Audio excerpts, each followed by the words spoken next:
¿Alguna vez nos hemos puesto a pensar cómo es posible que en una ciudad de millones de habitantes casi siempre encontremos leche en el supermercado? No, no es magia. Es un concepto económico elegantísimo, el equilibrio de mercado. Y hoy vamos a desentrañar juntos sus secretos. Para empezar a entender esto, vamos a apoyarnos en una idea muy potente del premio Nobel F. A. Hayek. Él decía que el problema fundamental de la economía, de cómo coordinar una sociedad, es en realidad un problema de conocimiento. Imaginen algo pero tan simple como un lápiz. La madera viene de un sitio, el grafito de otro, la goma de un tercero. Miles, quizá millones de personas que no se conocen entre sí cooperan para fabricarlo. La pregunta del millón es, ¿cómo lo logran? Bueno, la respuesta está en las señales que envían los precios. Esa es la solución a ese gran problema del conocimiento. Entonces, hablemos de ese papel mágico de los precios.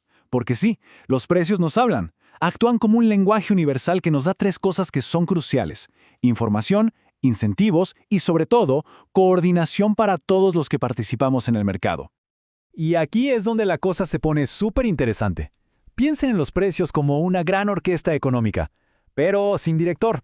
Son los precios los que le dicen a las empresas qué es lo que la gente quiere. Guían a quienes emprenden para que usen los recursos de la manera más eficiente posible. Y lo más increíble de todo, logran que los recursos se muevan de donde son menos valorados a donde son más necesarios. Es un sistema de autoorganización, la verdad, fascinante. Y toda esta guía, todas estas señales que mandan los precios, empujan a los mercados hacia un destino teórico, un punto perfecto de balance, un punto dulce que llamamos el equilibrio. El equilibrio de mercado es en esencia un estado de armonía. Es ese punto exacto donde la cantidad de un producto que se ofrece es idéntica a la cantidad que se demanda. Imaginen una balanza en perfecto balance. No hay fuerzas internas que empujen hacia un lado o hacia el otro. Todo está alineado y eso crea un precio estable. Pero claro, la realidad no siempre es tan perfecta. ¿Qué pasa cuando el mercado no está en ese punto ideal, cuando se desequilibra? Bueno, ahí nos encontramos con dos escenarios posibles: o un excedente, o sea que sobra producto, o una escasez, que es cuando falta. Veamos esto más de cerca, porque es súper intuitivo. Por un lado, si el precio está por encima del equilibrio, es demasiado caro. Entonces se ofrece más de lo que la gente está dispuesta a comprar. El resultado, un excedente. Las estanterías están llenas y la presión natural es que los precios bajen. Por el otro lado, si el precio es muy bajo, todo el mundo quiere comprar. La demanda supera la oferta y hay escasez. La consecuencia, una presión para que los precios suban. Son como los mecanismos de autocorrección del mercado.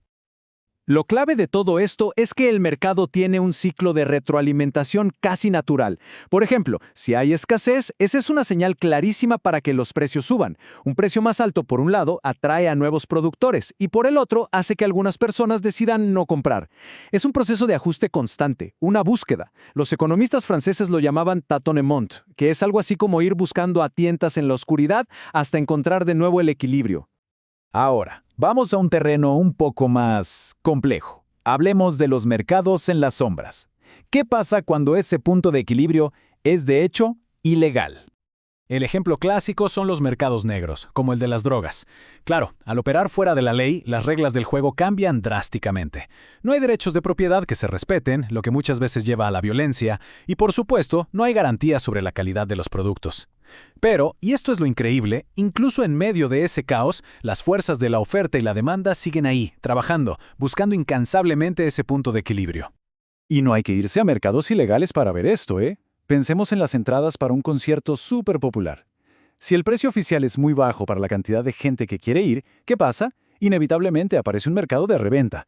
Y ese mercado no es otra cosa que el sistema buscando encontrar el verdadero precio de equilibrio. Y a veces hasta se mezclan métodos: el precio y además el tener que hacer fila por horas. Pero la cosa se pone aún más interesante. Los precios no viven en una burbuja. El precio de un bien afecta a otros. Y la pregunta es, ¿cómo se relacionan los bienes entre sí? Bueno, aquí es donde entran en juego los bienes sustitutos y los complementarios. Miren, es muy sencillo de entender. Por un lado tenemos los sustitutos. El ejemplo clásico, la mantequilla y la margarina. Si el precio de la mantequilla sube mucho, ¿qué pasa? Pues que más gente empieza a comprar margarina. Sube la demanda de su sustituto. Y por el otro lado están los complementos, los bienes que se consumen juntos. El gin y la tónica, por ejemplo. Si sube mucho el precio del gin, es muy probable que baje la demanda de tónica. Es como si un cambio de precio lanzara una piedra a un estanque, creando ondas que afectan a todo el mercado. Ok, después de todo este recorrido, llegamos a una pregunta fundamental. ¿Existe realmente el equilibrio? Y aquí es donde la Escuela Austriaca de Economía entra con una crítica súper interesante. Ellos dicen, a ver, el equilibrio es un concepto importantísimo, una herramienta teórica vital, pero ¿se alcanza alguna vez en el mundo real? Su respuesta es que no, que es un objetivo que está en constante movimiento. Y esto nos deja con una idea final para reflexionar, una que es bastante provocadora. ¿Y si lo importante del mercado no es llegar a ese destino, a ese estado de balance perfecto? ¿Y si la verdadera esencia, la verdadera naturaleza del mercado es justamente ese proceso, esa búsqueda interminable y dinámica, ese viaje a tientas en la oscuridad? Quizás eso es lo único que realmente importa.